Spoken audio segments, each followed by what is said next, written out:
Okay.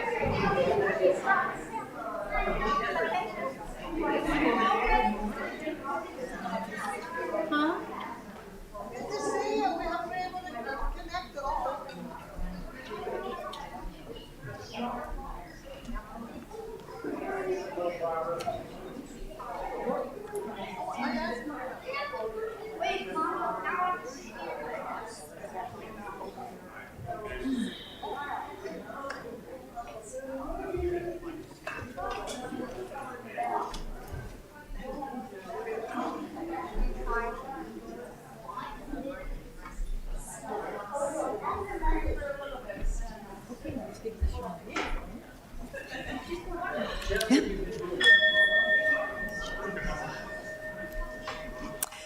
Good morning. I'm Barbara Thompson, and I use the her, she pronouns. I serve this congregation and as a member of Pastoral Care and the Leadership Development Team. And today, I'm the worship associate. Welcome to our special place. We welcome especially those joining us for the first time. We live stream our services on YouTube, and our recordings are then saved in our UUCQC YouTube channel. So if you don't want to appear in our recordings, you can sit under the owl's nest in the back by the bookshelves. We invite everyone to join us downstairs after service for coffee, snacks, and conversation. Thank you for joining us this morning.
Thanks, you Gates. Good morning. I'm Alice Martin, a member of the Pastoral Care team, and will be leading the service today along with others who have offered to help. Today's service is indeed being brought and offered by the Pastoral Care team of this congregation. We meet monthly to discuss how we might be more effective in caring for this congregation as well as ourselves. To begin the meeting, we light one candle, and then we light our individual candles by saying together this mantra every month. With the kindling of this flame, I reaffirm my commitment to accept my gifts with grace and gratitude, and to use them to bless the world in the spirit of love. We don't always find the best way of blessing our congregation in the spirit of love and compassion, but we do it as best as we each are able to give.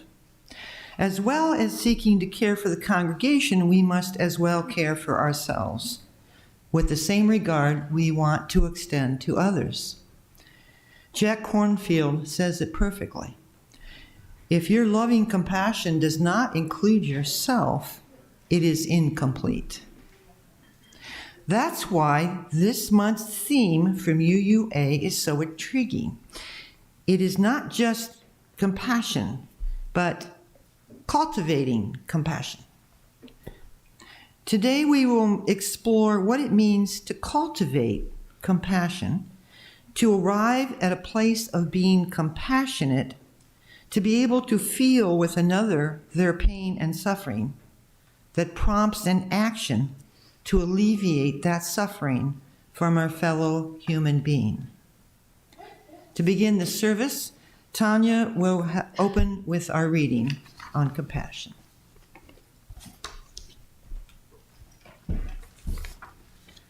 Good morning. My name is Tanya Tulu, and I'm a member of the Pastoral Care team. I'm going to read Generous Assumptions by Rosemary. I would like to open my heart to you and keep it open. But the truth is, sometimes all it takes is a glance, or the lack of a glance, or a certain tone, or a serrated word, and instantly the heart puts on its armor, which is something like a coat of porcupine quills, only the quills go inward too. And the instant I wear it, I am aware of how much it hurts to wear it. How in that moment when I seek to protect myself, I wound myself. What if I believed you are doing the best you can considering the forces that have shaped you? What if I listened past your words, look through your actions to see how you too feel threatened? The Buddha said we are always moving toward or away from freedom. Could I, in that moment before the prickly coat has started doing its prickly work, could I move toward freedom by refusing to put it on? Could I choose instead the silken robe of generous assumptions, the one that allows for compassion, connection, even kindness towards you, toward myself? Already, just thinking about it being possible, I noticed a softening, a curiosity about how I might change not you, but myself. Already, I feel how fluid this robe is, how gently it swirls around me, how strong its fibers are, how freeing it is, cool and breezy, this gift to myself of compassion.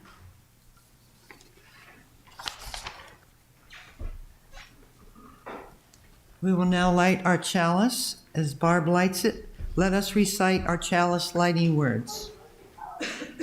Out of the darkness, light. Out of the light, warmth. Out of the warmth, joy. Out of the joy, togetherness. May this flame hold us for the time we are here with one another. May you please rise in body or spirit for our opening song, Filled with Loving Kindness, page 1031 in the teal or on our screen.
Remain standing now as we greet those who are near and dear.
Good morning, friends.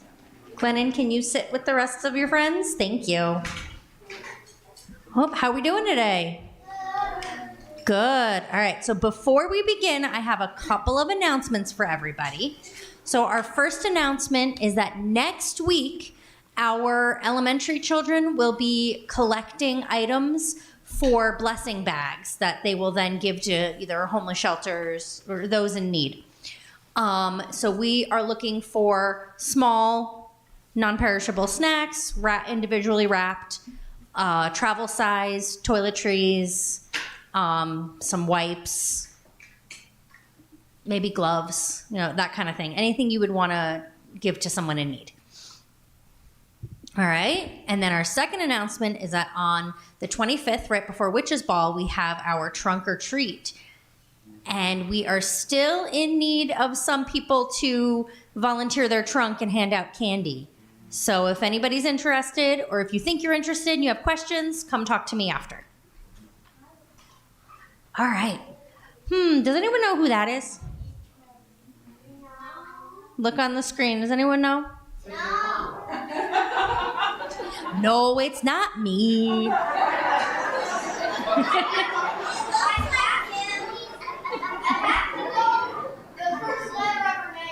Okay, I'll tell you who it is, all right? So this is a woman named Dorothea Dix. She was a Unitarian, just like us. A long time ago, she saw something many people ignored. She saw that people who were sick and had trouble in their minds, so we call that mental illness, were being treated very badly. They were being locked away, hurt, and forgotten. But Dorothea didn't look away. She said, they are people too. They matter.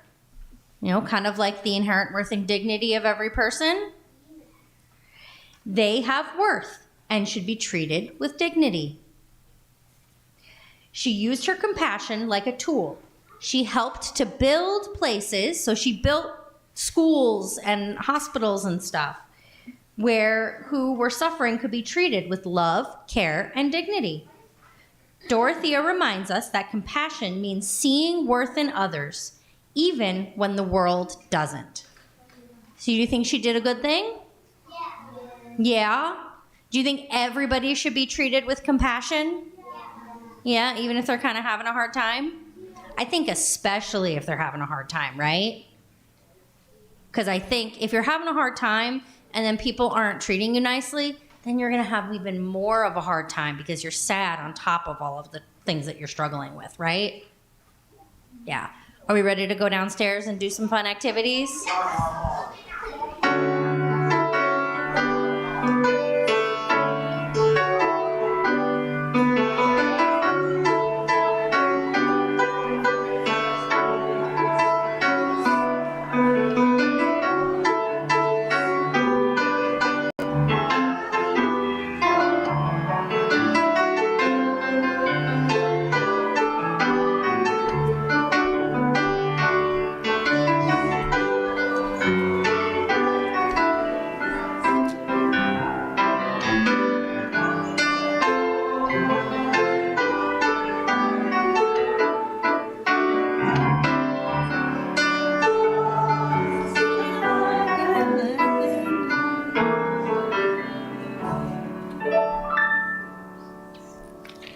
Good morning.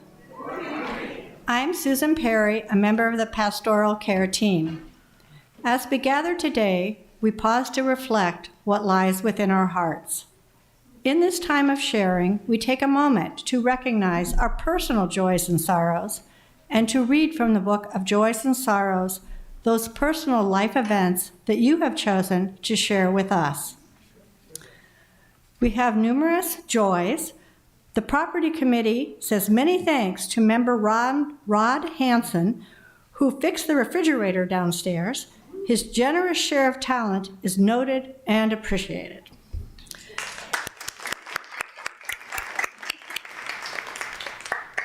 There's two thanks regarding the Sip and Savor last evening. One person says they want to especially thank all who contributed to the success, especially the fundraising gals. And Laura Nichols says, thanks to all who made the Sip and Savor a special night out. Your work is so appreciated. Joanne Machenko says, thanks to all who have brought meals, come to visit, or sent cards and messages during my recovery from shoulder replacement surgery. It reaffirms why I value this church community so much. Are there any joys or concerns or sorrows online? Yes, there are several. Okay. Gail S. I have a joy. On October 16th, Ethan Smith will be turning 20. Happy birthday, buddy. Stephen Pickerel.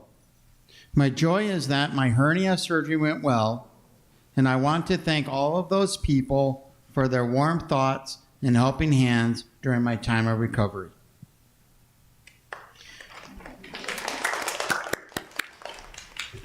Greg McGee, my joy is that my daughter is doing well after her surgery on Thursday.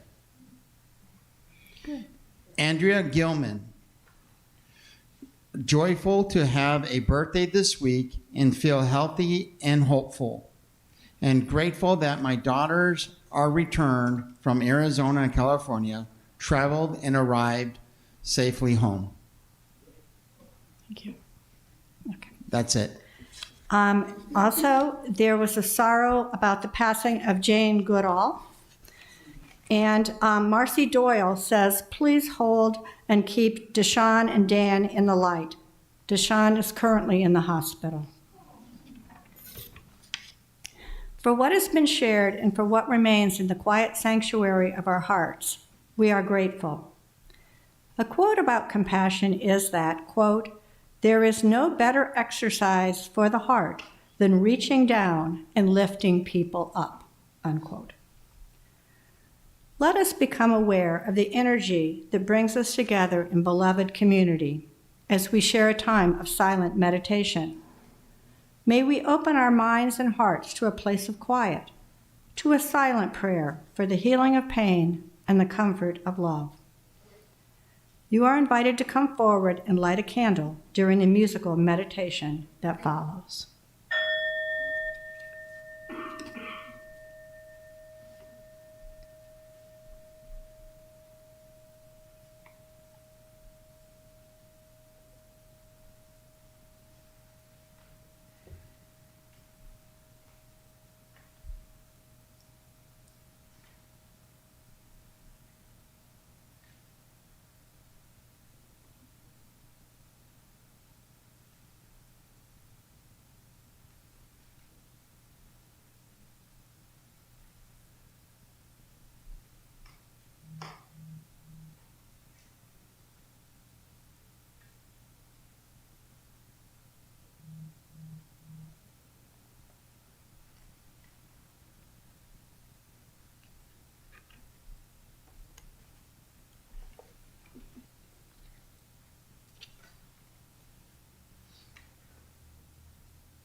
This congregation is a theologically diverse religious community with membership open to all who are in accord with our values, mission, and vision.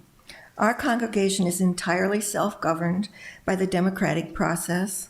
One of the privileges of our free church tradition is to provide all of the financial support for our many ministries from among ourselves. Generosity, therefore, is one of the spiritual values we recognize as central to our personal and our institutional well-being. This month's undesignated plate offering will go toward NAMI, National Alliance on Mental Health. NAMI was founded in Madison, Wisconsin by Harriet Shetler and Beverly Young. The two women both had sons diagnosed with schizophrenia and were tired of being blamed for their son's mental illness. Unhappy with the lack of services available and the treatment of those living with mental illness, the women sought out others with similar concerns. The first meeting held to address these issues in mental health led to the formation of the National Alliance for the Mentally Ill in 1979. In 1997, the legal name was changed to the acronym NAMI. Please be as generous as you are able, as mental health is something we all need to care about. We invite you now to participate in the blessing of giving as the ushers come among you to accept the gifts of the congregation.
For all the gifts of time and treasure that you give to this congregation, with sincere gratitude, we thank you.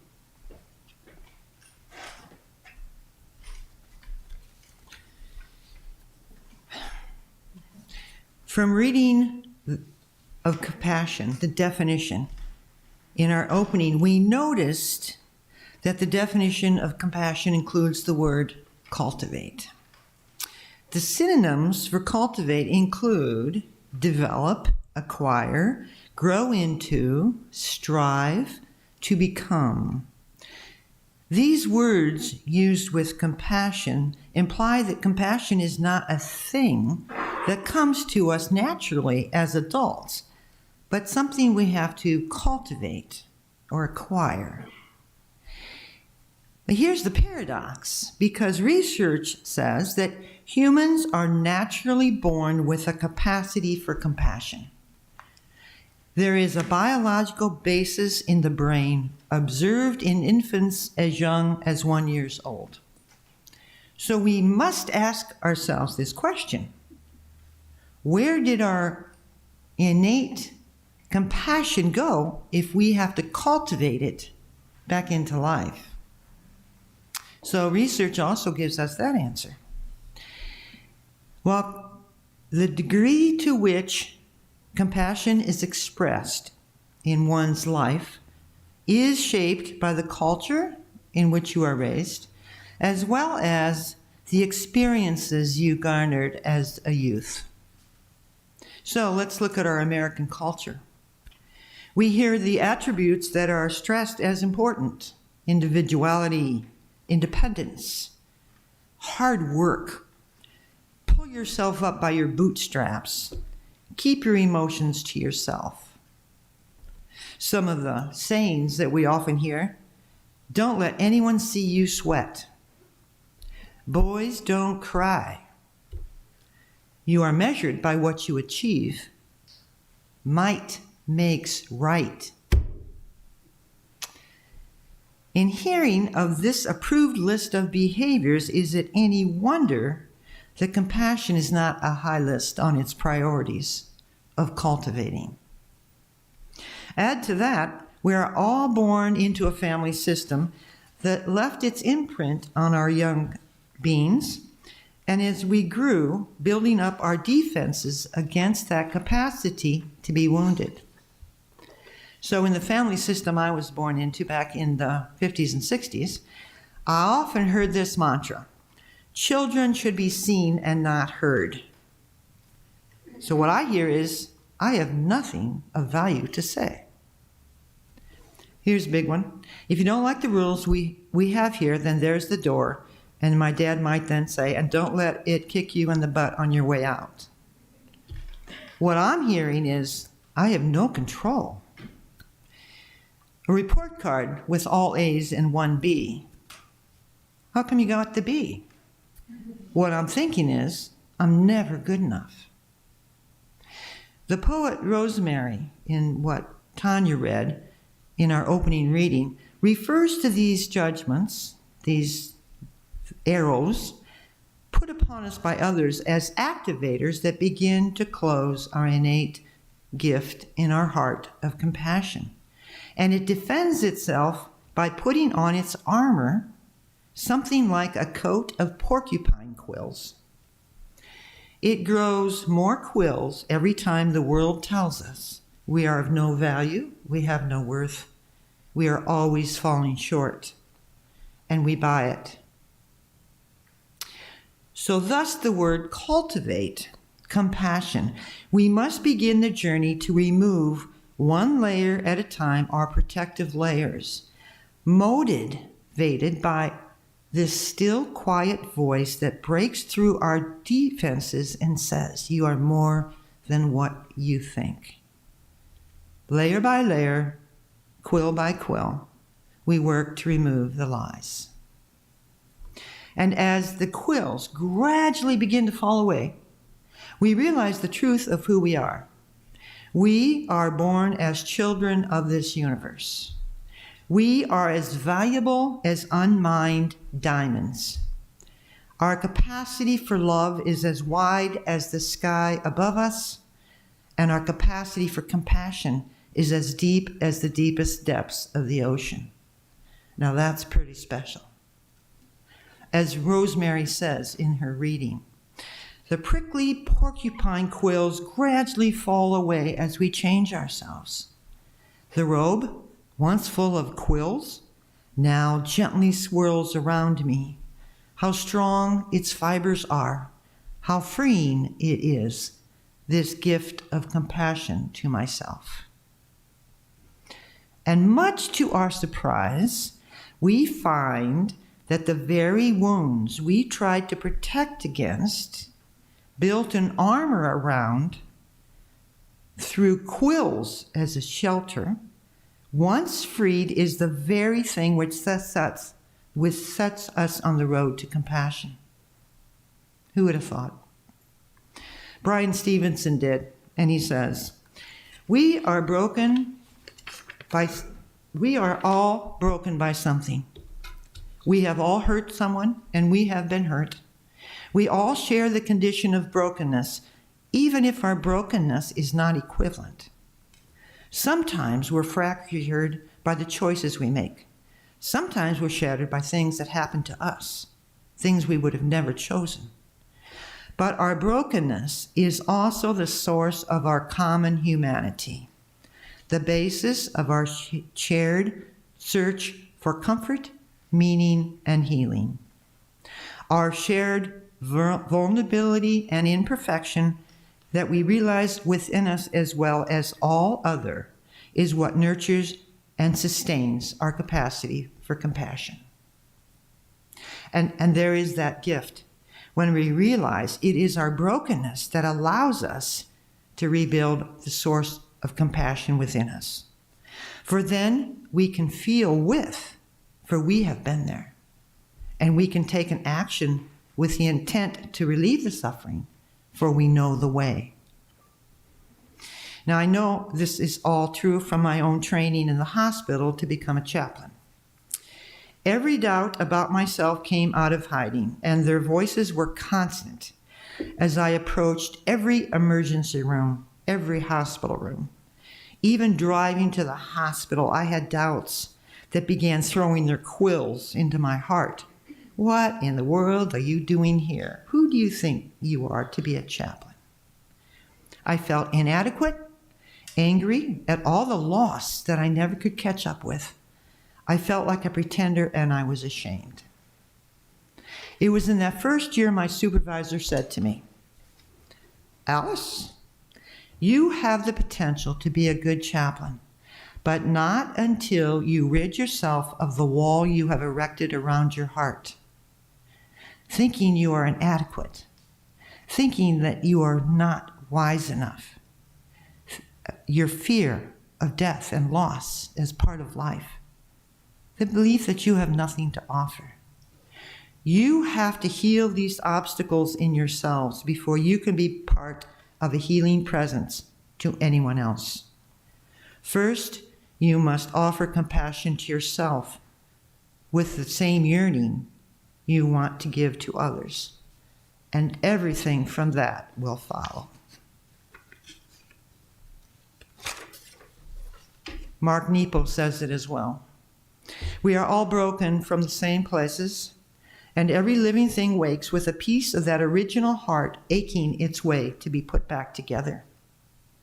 And as the flower in each of us begins to open, we will know each other beneath our strangeness and know ourselves as one. It is then, when we fall, that we are able to lift each other, or when in pain, we are able to hold each other. Why, when sudden with joy, we dance together. Life is the many pieces of that great heart being put back together again. And its glue is compassion for ourselves, and then to all humankind. So began my work that has still engaged me to this day.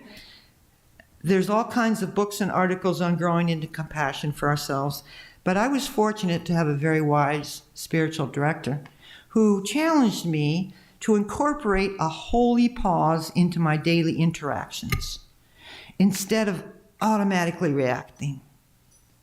In that holy pause, to be still and quiet and allow that whisper of yourself that is wanting to break free, whisper quietly underneath all of our loud words that we often react to, and listen to that voice.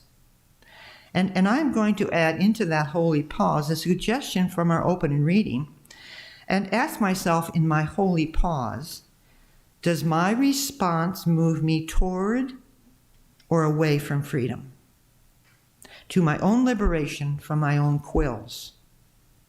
Is that what my response will do?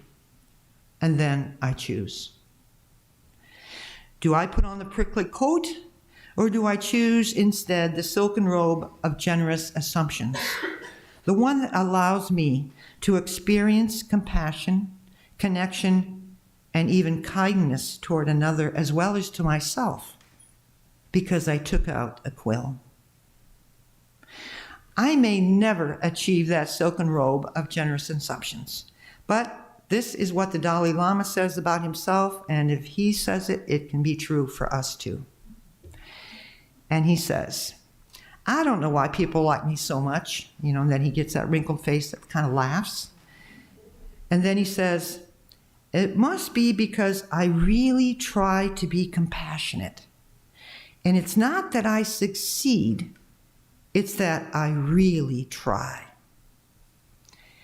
Isn't that really all that life asks of us, is to really try? I have found that another thing that helps us to find the fluid robe that we all yearn to wear is listening to stories of others who have given compassion or recipients of compassion or have stories to tell of compassion. Their stories strike us through the protective armor of our heart, and they stir a quiver within us to remember our natural birth is the rights of compassion. So to conclude this reflection time, we are going to hear several stories from those whom have a story to tell about compassion. Let us sit in a holy pause and allow the whispers to work their way into our hearts. May you come up. They are Pastoral Care Associates, Mindy, Anne, and Barb.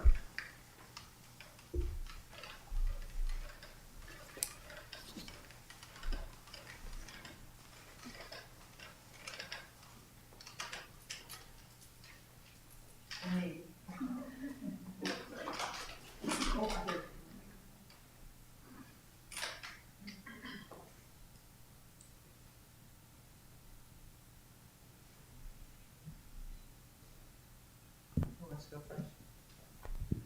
They're tired of me, I go. Good morning again. I have a story that, it's just an example. Oh, okay. It's an example for me today. And it's about my daughter Amy in elementary school. And she was leaving, she noticed a school bus pulling up to her school, and it dropped off a student, Carolyn.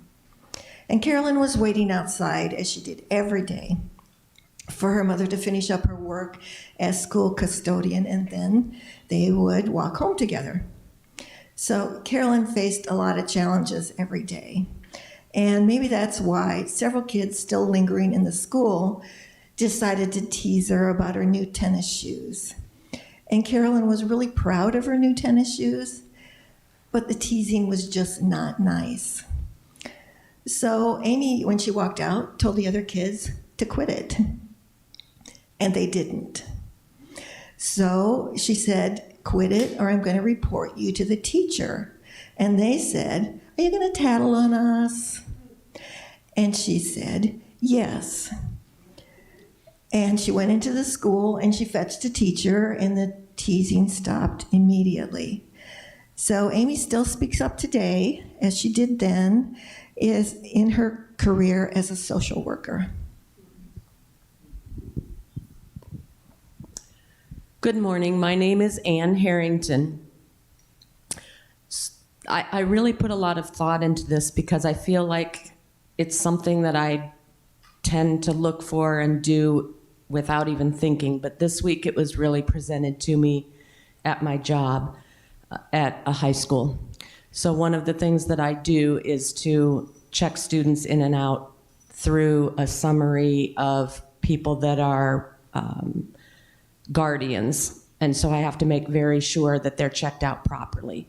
Well, this week, one of the days was very busy. At the end of the day, I was by myself in the office juggling a lot of things, and a mom came in, checked her student out, all was legit.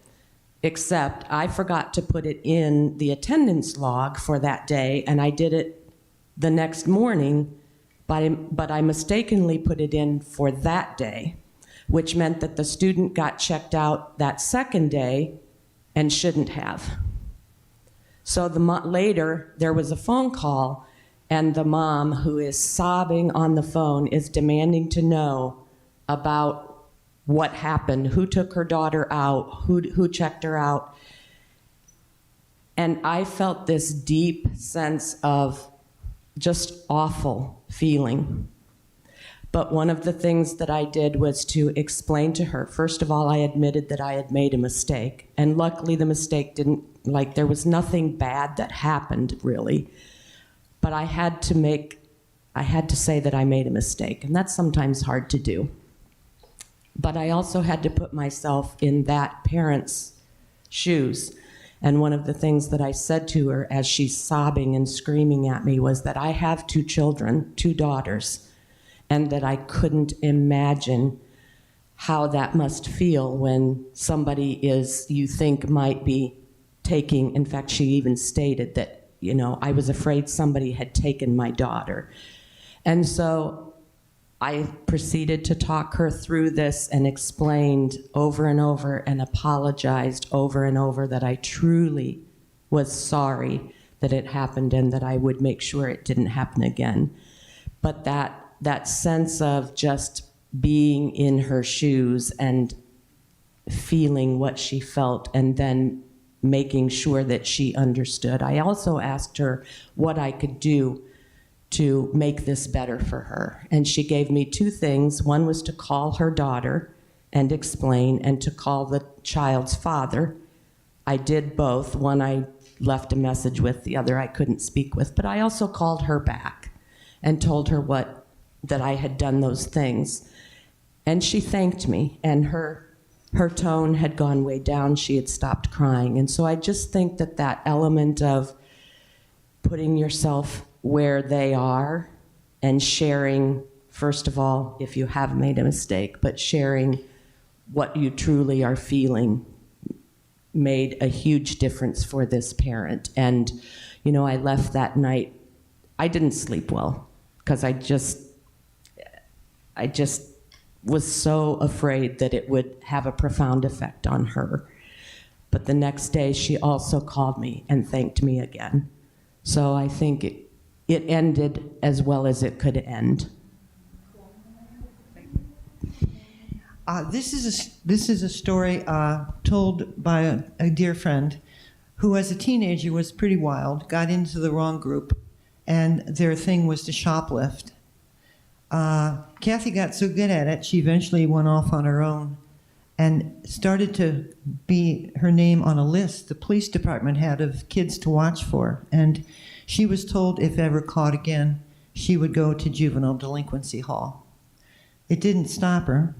And as she was filling her pockets at a drugstore, she felt a hand on her shoulder, and the manager escorted her into his office. As Kathy's telling this, she almost relives it with her body, and the anxiety of knowing that she would be now taken out of her home and into a detention center.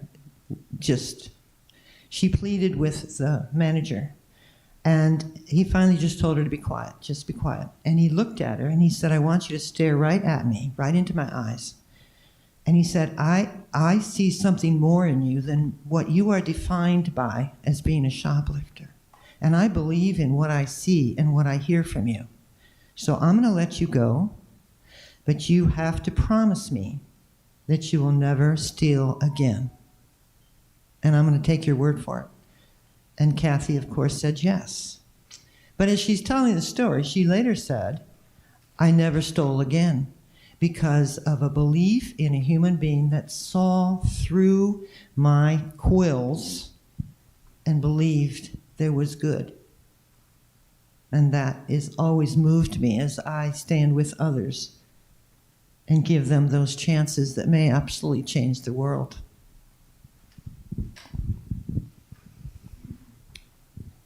So I guess my story is not just mine, but also my daughter's, Becca's. And most of you know her. And she is now 21. But when she was about 6, maybe 7, there's a story that stands out that I'm going to share. It starts in a place that nobody likes, a nursing home, where you have all those horrible smells and there's lots of medical equipment. And as a child, you just feel overwhelmed, scared, and frustrated and really don't want to be there. Well, as a family, we went to the nursing home where my mother-in-law, Yvonne, was staying.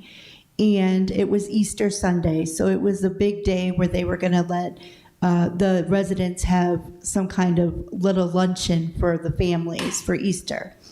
And we were coming there from church on Sunday. So we were dressed up in our Easter finest, had new dresses. The girls' hair were done fancy. Becca had a new hat.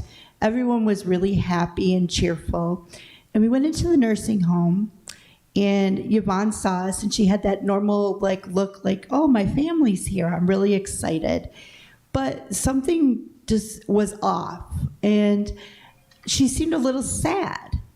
And I couldn't figure it out. And, I was so busy thinking about the children and making sure they sat down that I wasn't really paying attention. But Becca was.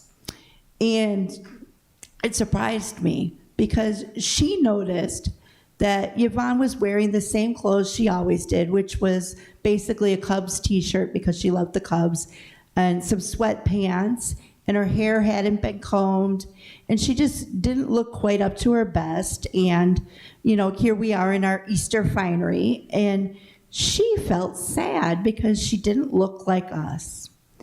And Becca noticed.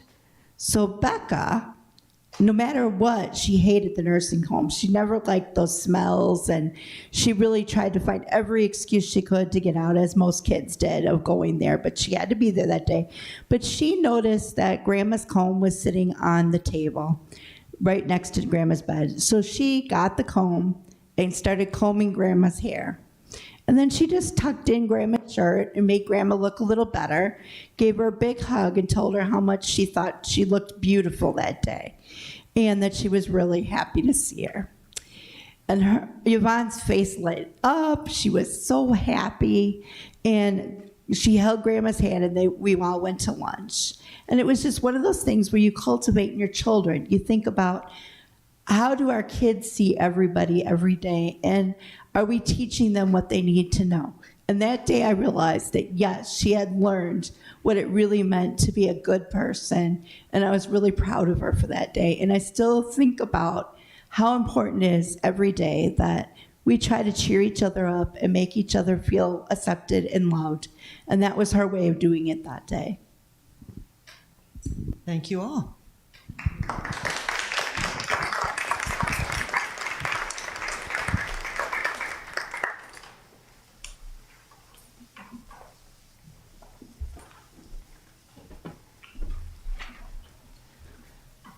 And now, please rise in body or spirit for our closing song, When Our Heart is in a Holy Place. Words will be on the screen.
You may be seated.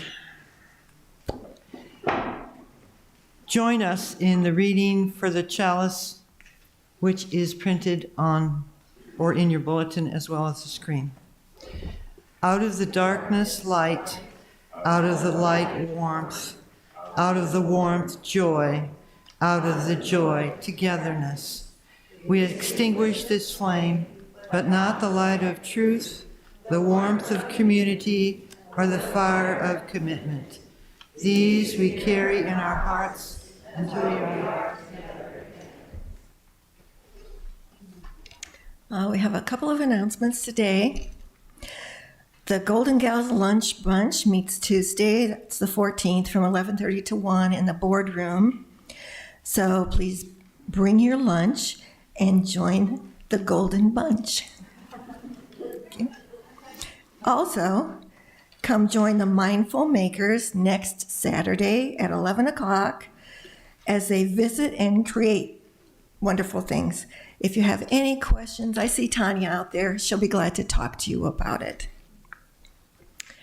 If you have an announcement for a Sunday service, please send it to office@uucqc.org by noon on Thursday before the service. Finally, let me draw your attention to the additional announcements printed on the back of your order of service.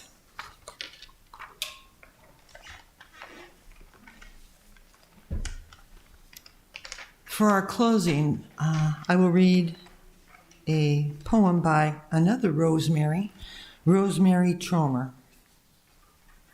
She writes, "One morning we will wake up and forget to build that wall we've been building, the one between us, the one we've been building for years. Perhaps out of some sense of right and boundary, perhaps out of habit. One morning, we will wake up and we will let our empty hands hang empty at our sides. Perhaps they will rise, as empty things do sometimes when blown by the wind. Perhaps they simply will not remember how to grasp or how to rage. We will wake up that morning and we will have misplaced all of our theories about why and how and who did what to whom. We will have mislaid all our timelines of when and plans of what, and we will not scramble to write the plans and the theories over and over again. On that morning, not much else will have changed. Whatever is blooming will still be in bloom. Whatever is wilting will still wilt. There will be fields to plow and trains to load and children to feed and work to do. But something has changed, for in every moment, in every action, we will feel the urge to say thank you, and we will follow with the urge to bow. In conclusion, may we all who are gathered here be filled with joy and hope, find our way to cultivate compassion and love, so that we may all pour ourselves out into the world. And we may not accomplish it, but let us try. Amen.